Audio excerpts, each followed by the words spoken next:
Hello everyone, আজকে আবারও চলে আসলাম ছোট্ট একটা মিনি ব্লগ নিয়ে। আসসালামু আলাইকুম। আজকে আমি রান্না করব গরুর মাংস আর পাশাপাশি রান্না করব কান্দাল দিয়ে ডাউল দিয়ে গরুর মাংস ভাজি। এই রান্নাটা যে খাইছে একবার সেই জানে কান্দাল দিয়ে গরুর মাংস ভাজি এত টেস্ট যা বলার মতো না। তো এইখানে আমি মশলাটা সুন্দর করে কষাই নিতেছি। নেওয়ার পরে এইখানে আমি মাংসটা আগে রান্না করে নেব। এইখান থেকেই মাংসটা আমি আসলে যখন ভিডিও বানাই মনে মনে ভাবি এই কথা বলবো ওই কথা বলবো, আসলে বলা হয় না। তারপর আমি মাংসটা দিয়ে দিলাম, মাংসটা ভালো করে কষায় নিব।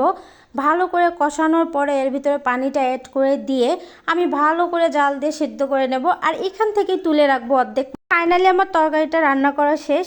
মাশাল্লাহ অসাধারণ কালার হয়েছিল দেখতে। তো এখন আমি কান্দালটা ভাজি করব। এর জন্য আমি প্রথমত পেঁয়াজটা একটা হালকা ভেজে নিলাম। তারপরে যেহেতু আমি মাংসের মধ্যে সব রকমের মশলা দিছি, এখানে অল্প অল্প করে দিলাম, দিয়ে ভালো করে কষাই নেব। তারপর এর মধ্যে অ্যাড করে দেব ডাউলটা একটু হালকা ভেজে নেব।